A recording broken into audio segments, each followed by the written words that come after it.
Please start whenever you're ready. Jai Shri Mataji, everyone. Today, let us start by opening our Sahasrara. I would like you to take your right hand above your Sahasrara and feel the cool vibrations coming from above.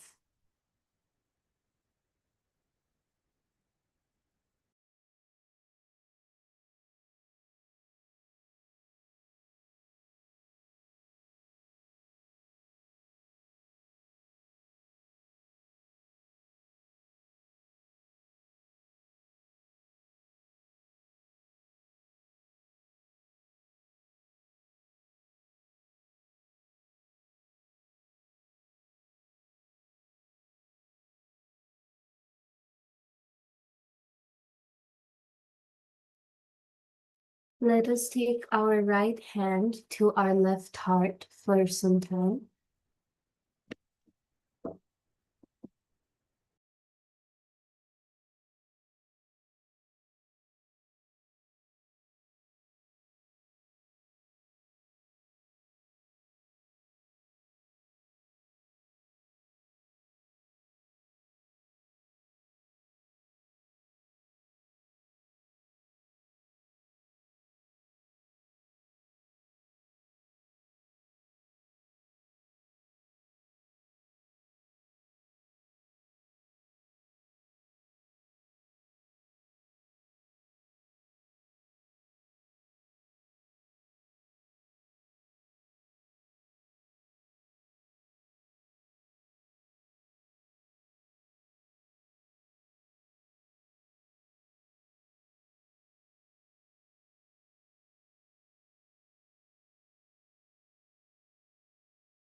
Now, let us take our left hand above our Sahasrara.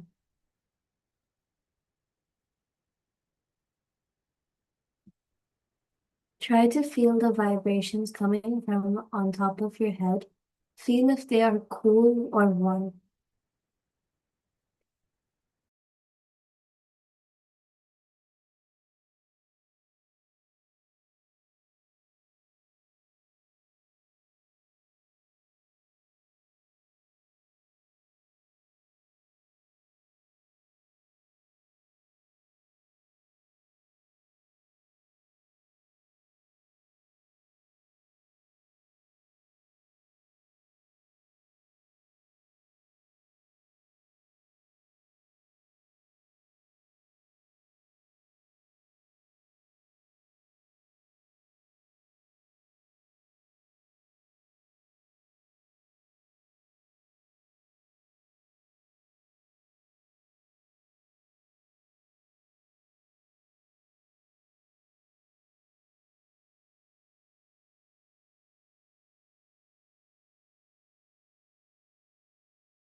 Now, let us bring our left hand back to our lap and let us raise our Kundalini and take a bandhan.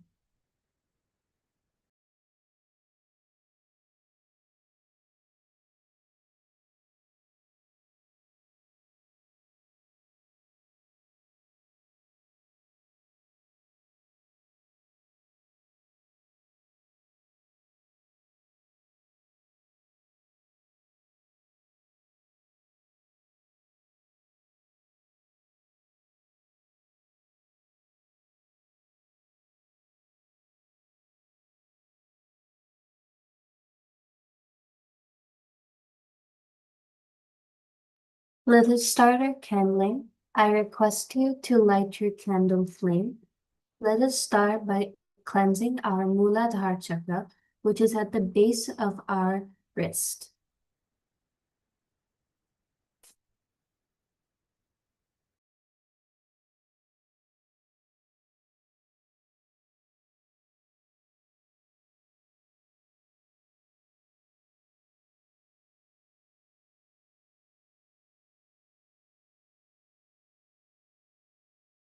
Let us ask Sri Ganesha for pure innocence and to cleanse us of any adultery.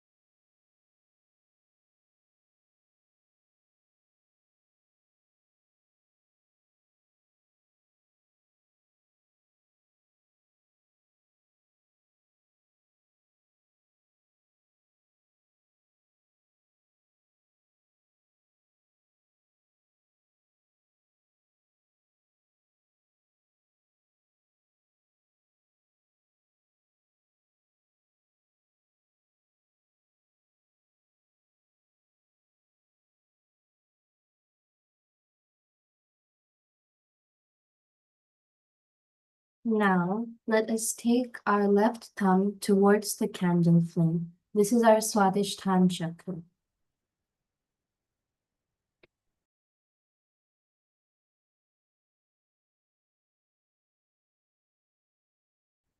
Let us ask Sri Saraswati to grant us pure knowledge of music, arts, science, education, to make us loving and humble with each other.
Now, let us take our middle finger towards the candle flame. This is our Navi chakra. Here, let us ask Sri Vishnu and Sri Lakshmi to look after our Navi chakra and our well-being, to make us satisfied, peaceful, and generous among all.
Now, let us take the rim of our palm, which is our void, towards the candle flame.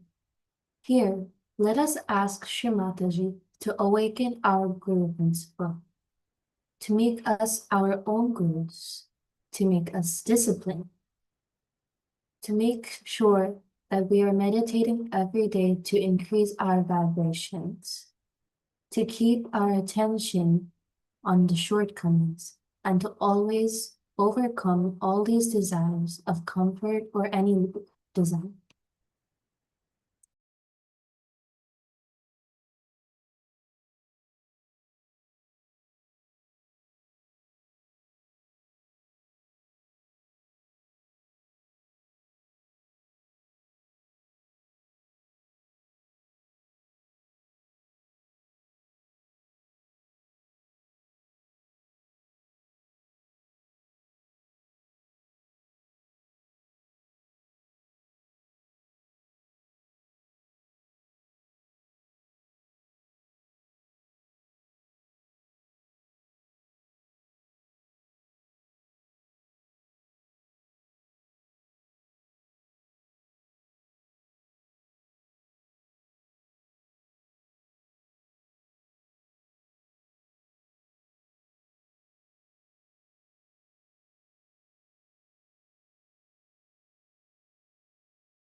Now, let us take our little finger towards the flame. This is our Anahat chakra. Here, let us ask Shiva, Sri Shiva, to awaken. Let us ask Sri Mataji to awaken Sri Shiva within us, to ask to forgive anyone who we may have hurt or harmed, to give us the power to forgive all, and to remove any fear or any anger within us.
Now, let us take our index finger towards the candle flame. This is our Vishuddhi. Here, let us ask Shri Mataji to awaken our Vishnu mind. Here, let us awaken the collective consciousness and all pure relationships. Let us ask Shri Mataji to give us vibratory awareness, to remove any guilt, adultery, or any sarcastic behavior by us.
Now, let us take our ring finger towards the candle flame. This is our Agya chakra. Here, let us ask Shri Mataji to awaken Shri Bhairava within you. Let us ask Shri Mataji for absolute confidence and joy within my spirit, to give the power to overcome any fear or sadness, to remove all bad habits, any ego within us. Let us remove it through this candle flame.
Now, let us take the center of our palm towards the candle flame. This is our Sahasrara. Let us ask Shri Mataji to be in a state of thoughtless awareness. Let us ask Shri Mataji to be the enjoyer, that we are not the doer.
We can now either keep the candle flame or switch off the candle flame and continue or proceed to the foot soak.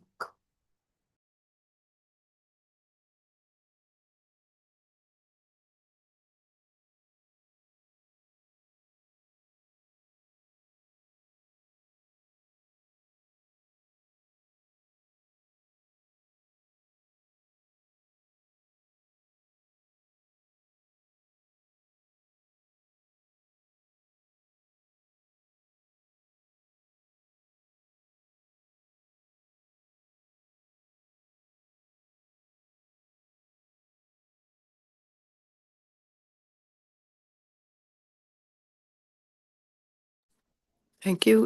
Suprati, can you begin with soaking?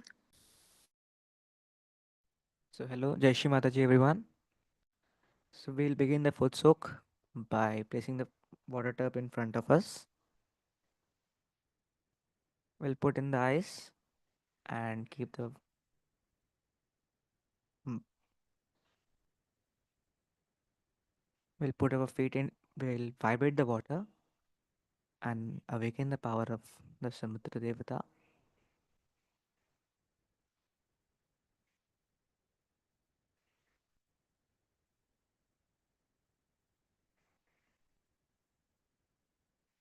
We'll put the ice pack and the feet in the water.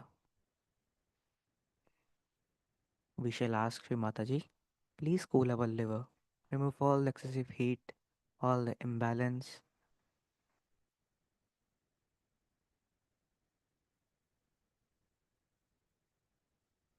all the anger, the boastfulness. We shall let go of everything.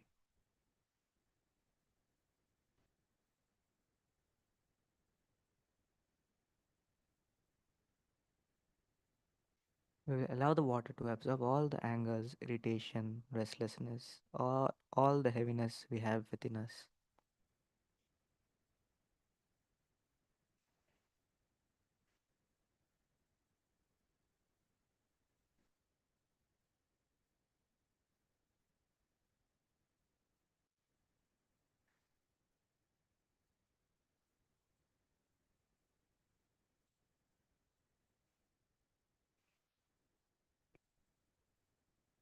With full sincerity, we say, Shri Mataji, I detach from all worries, all all thoughts from the future, from the past.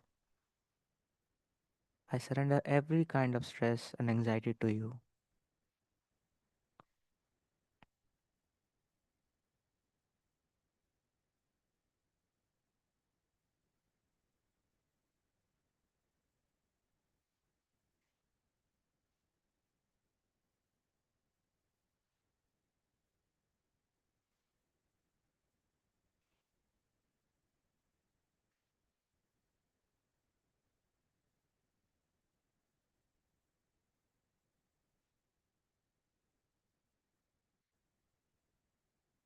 We shall feel the coolness spreading from the right side of our subtle system. And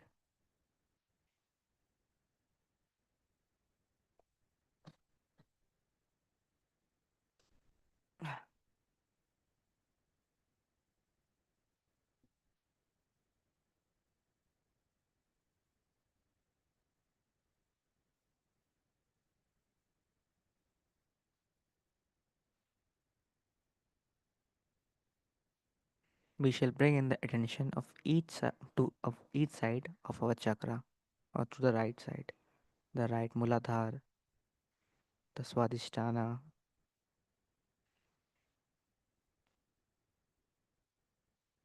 then the right Nabhi,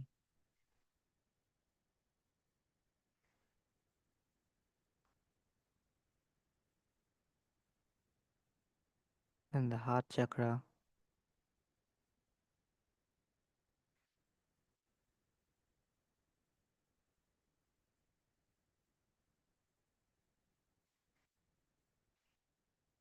the Vishuddhi,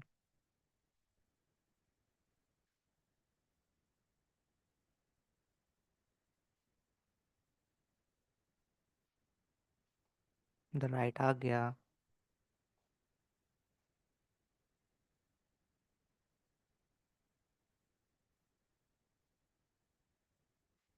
and then the Sahasrara.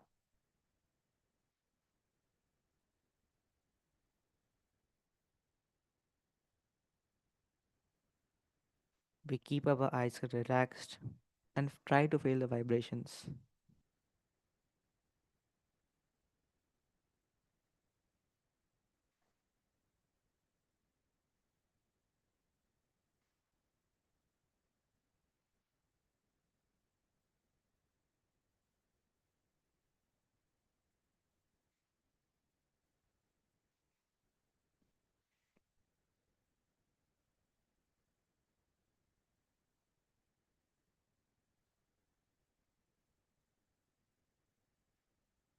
We shall find the coolness is spreading to the right side, and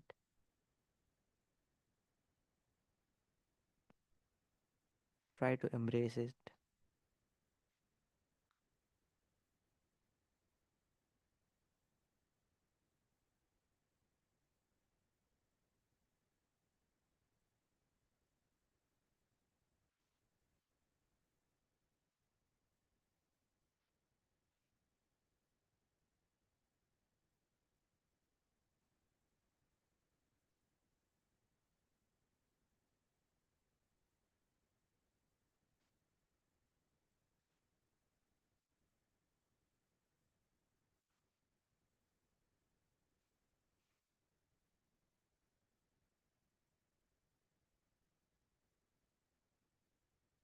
We can observe the fingers and feel for the vibrations.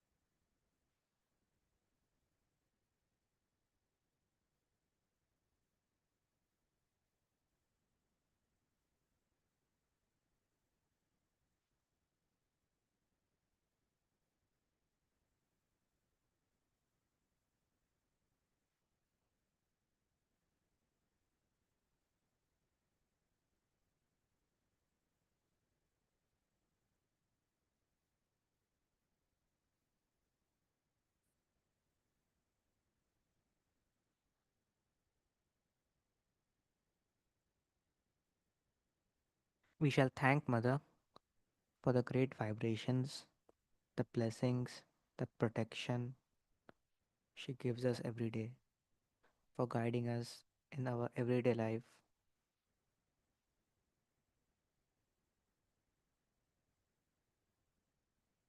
We shall now remove the feet from the water and rinse them.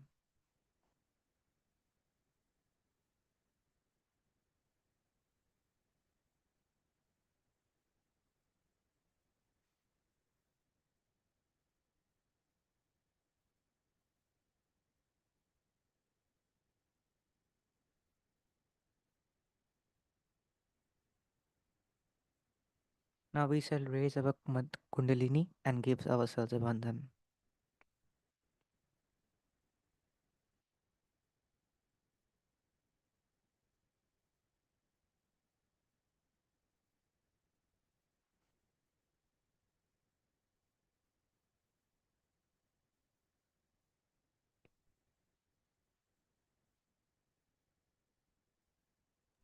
I'll be playing a short excerpt of Shrimataji.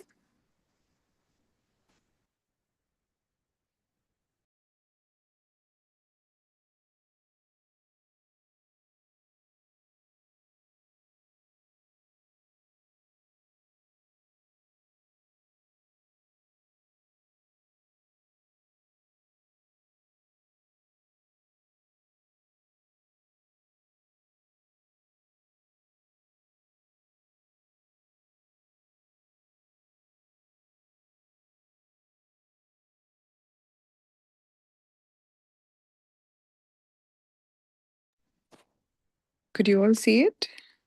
Oh, yeah, you can play. Okay, let me send you the link.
The first,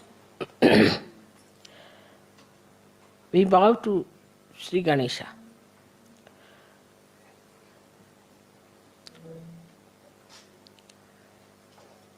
Because Sri Ganesha is the source of innocence within us. So actually, we bow to innocence within us.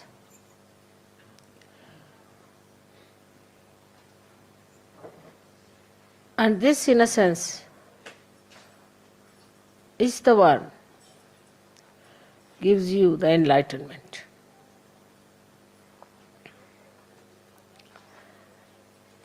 As I told you yesterday, the light has innocence. But this is innocent without knowledge.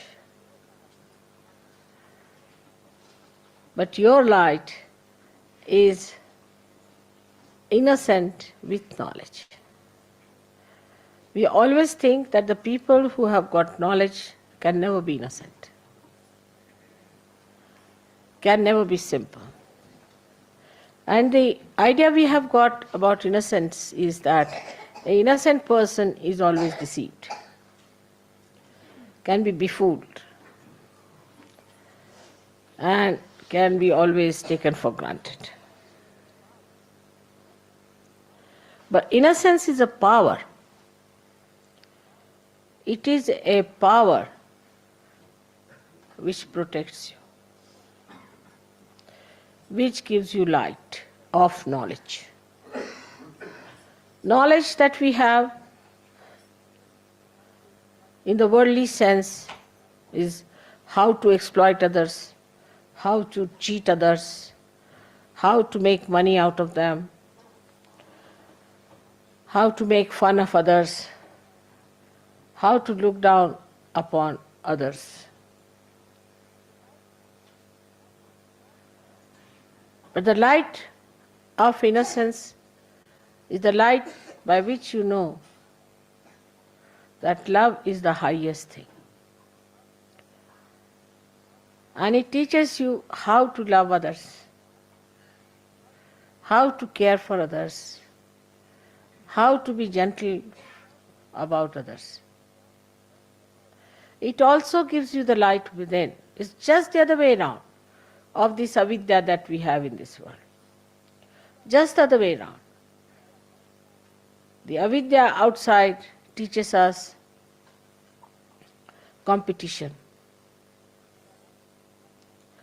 how to put the other person down, because it has fear. It is insecure. This knowledge is not secure at all.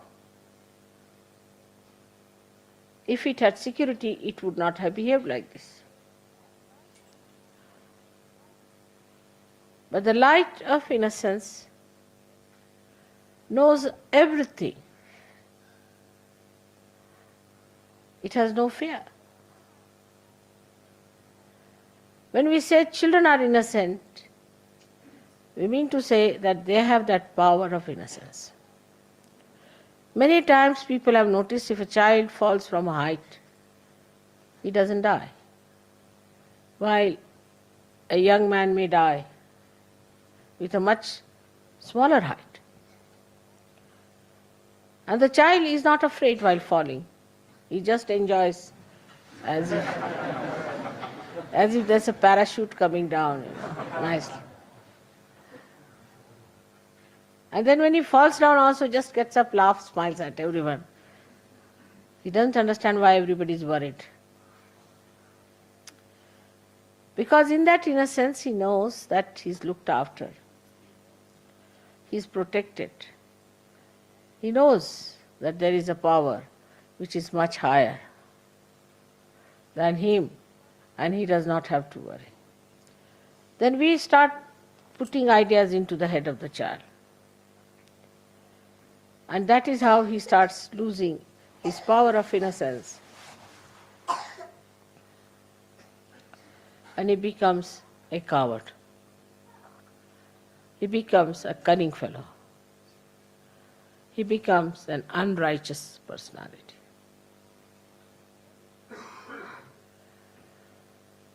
But still we would say that the innocence of children is innocence of ignorance, in a way, because they do not know the dangers of life. But the light of innocence knows all the dangers and also knows how to get rid of it, also knows how to be away from such a person.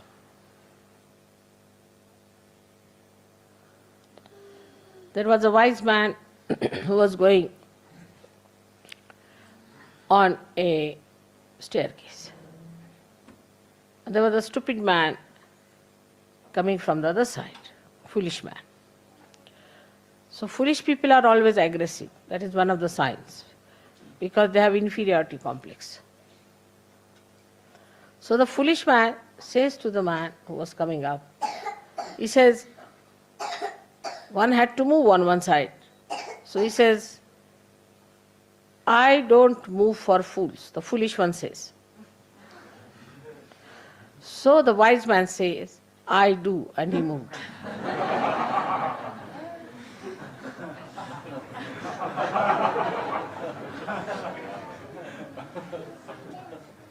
That's how the light of innocence tells you how far to go with a person, how far to talk to a person, how far to indulge in another person's personality or his problems.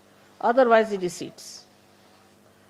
He understands that this gentleman is a stupid fool, so I move for a fool like that. He doesn't pay attention to such a person. He doesn't bother about such a person. This is the light of innocence which gives you discrimination.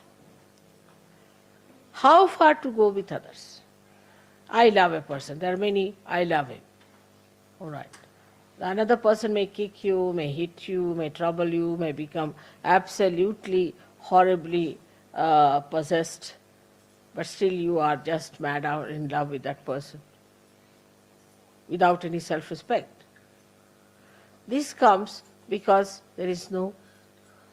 You may be innocent in a way, in a worldly manner, but you are not enlightened and innocent. When you are enlightened and innocent, then your innocence is a power which gives you, first thing is discretion. Supposing you take a light in your hand. Now you know whether it is a snake or a rope. But if there is no light in your hand, you cannot see. But even supposing it's a snake, you might run away. Or if you are a stupid fool, you will say, all right, come and bite me. I would like to see how it works.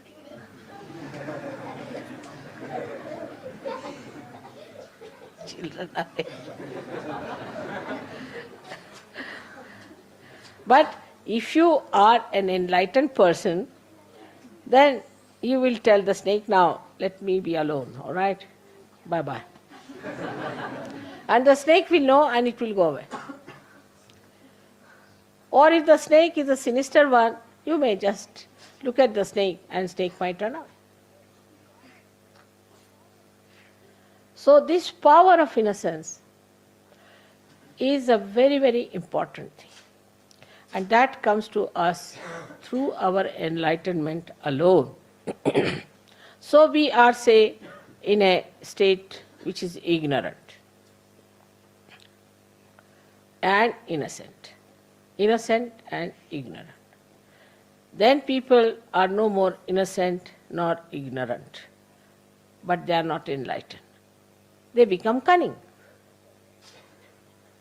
If they don't have both the qualities, they are neither ignorant, so-called, they have got knowledge, they are good at everything, they are well-known people for their intelligence, brilliance, everything, so they are knowledgeable, so-called. So such people we could call as the people who have got the knowledge in the worldly sense. But They have no innocence. So they start devising methods. The innocence which is there, which puts a little control over such a mind, is lost. Because they think innocence is stupid, They don't respect their innocence. So they start maneuvering people, doing violent things, doing harmful things, saying nasty, sarcastic things. All these things the brain starts working. Because it cannot get back to its innocence. So we don't like such people later on, we don't want them. Then they develop ideas that we are higher people, we are chosen people, we are better people. Then they develop all these ideas. Then they all of them club together. So ignorance is added as a so-called knowledge, you see. Inside is completely ignorance, outside is knowledge. And added up like that. They do not want to seek there inside. And they are satisfied with their outside so-called knowledge. And they go ahead with it. And once they break their heads, then they realize, oh God, what was it? Inside is all darkness. We cannot live with all the windows closed hermetically and the sun shining outside.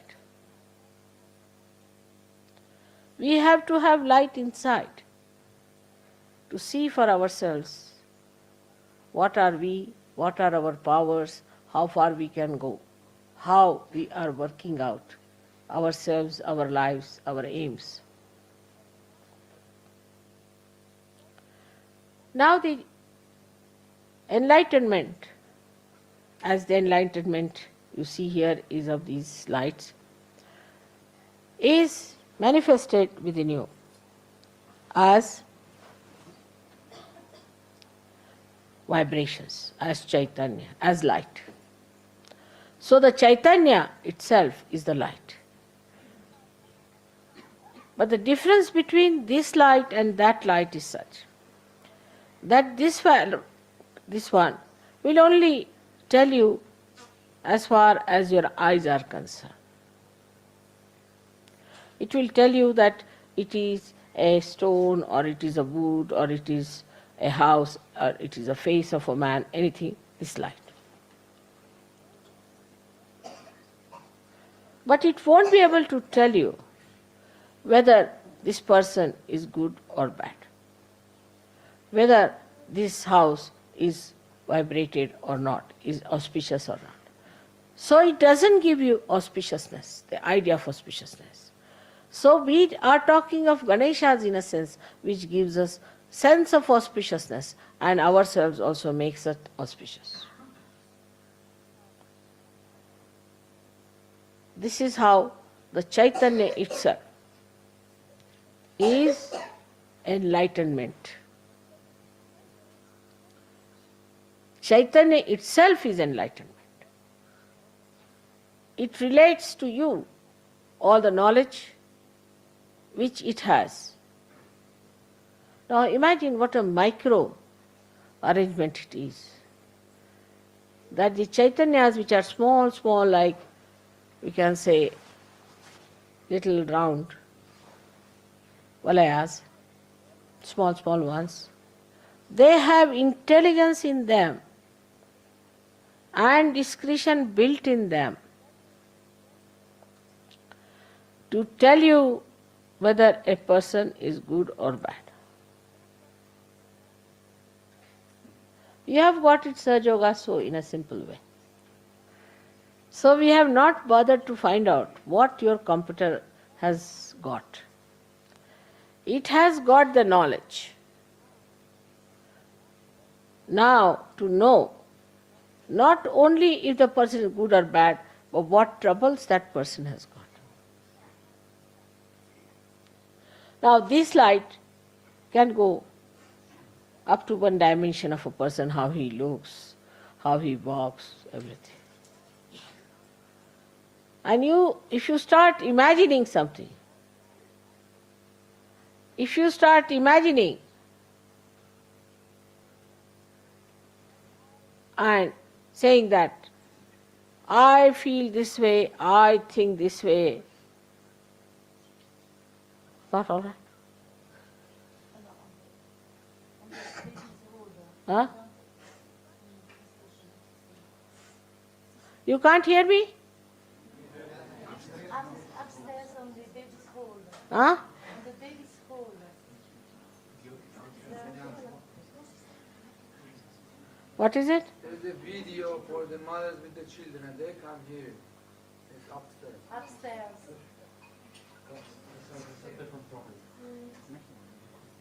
I didn't hear. What is it? There's a children's room upstairs for children. It's a video for children and mother, but they cannot hear it. But it's another problem. It's nothing to do with you. It's a problem there. Oh, I see. But the children are here.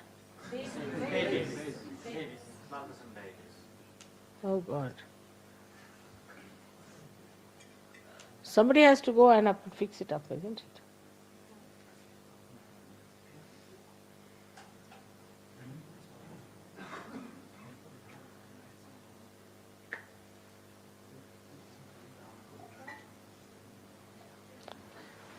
I think you should have tested it before, isn't it? All right.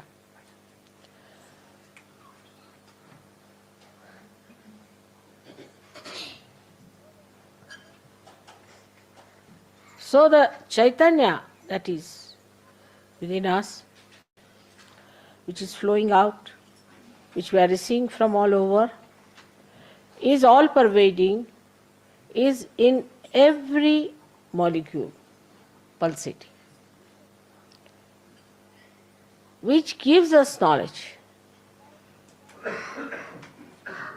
about each and every matter, each and every animal, each and every human being, and each and every deity.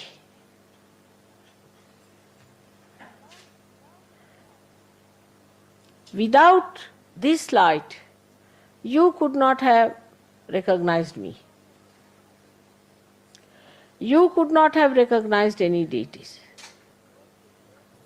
You could not have known your position in life and your aims in life.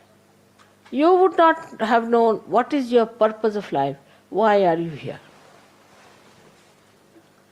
Are you here just to make some money, put some in the insurance, some in the shares? Of course, now nobody will do that. And get some house and dance on the fingers of your wife, or the wife has to dance as the dictates of the husband. To bring up children somehow. Are you here for that? This Chaitanya tells you very clearly, no.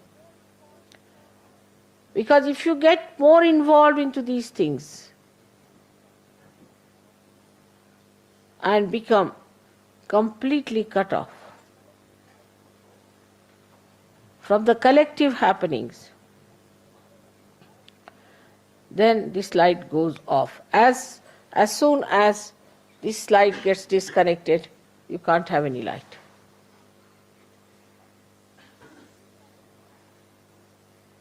So any connection, whatever you have with the vibrations, has to be very strong and has to be absolutely intact and steady. For example, if there's a light which is not steady, which is moving, you can't understand things properly. Though the vibrations know everything, but how will they communicate this to an instrument which is not perfect? Which does not respect vibrations, which does not communicate with the vibrations. Please take the child out. Don't try to push the... No, don't do that. No, don't. You should not lose temper with children, you know. They are crying, they must be wanting something.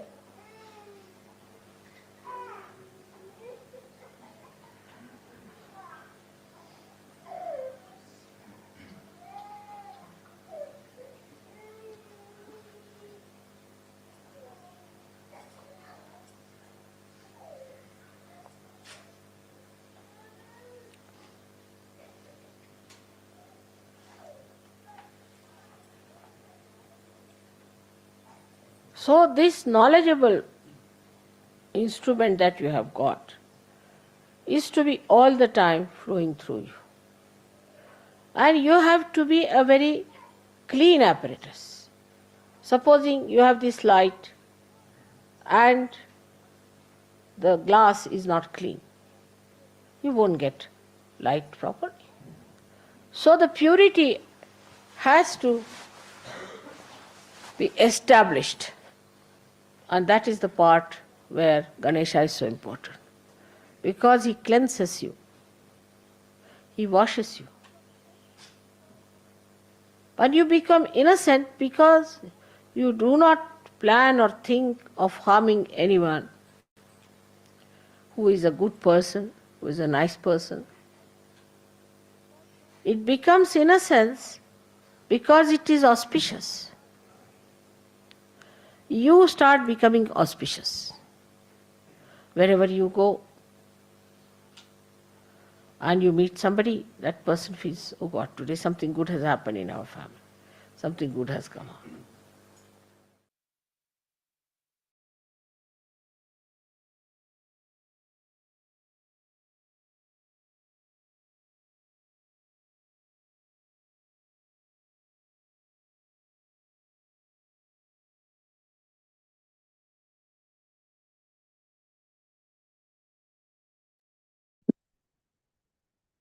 Shri Mataji, we can all humbly raise our Mother Kundalini, give ourselves a bandhan. Thank you, Arpita and Supriti.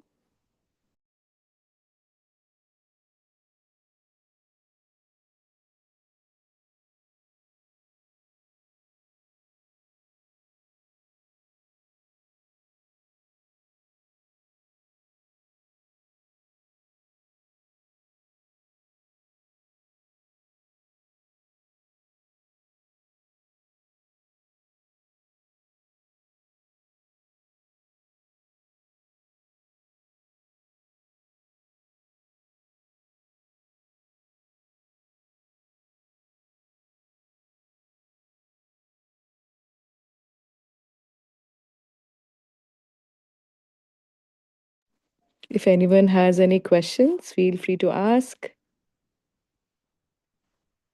Any doubts? If not, tomorrow we can meet at the same time.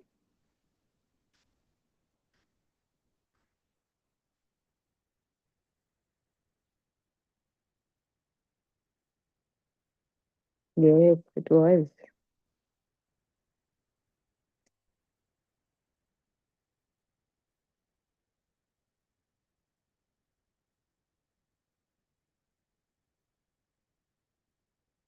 That's fine. It was clear for me. I mean, wow, very nice, Asta. Very good.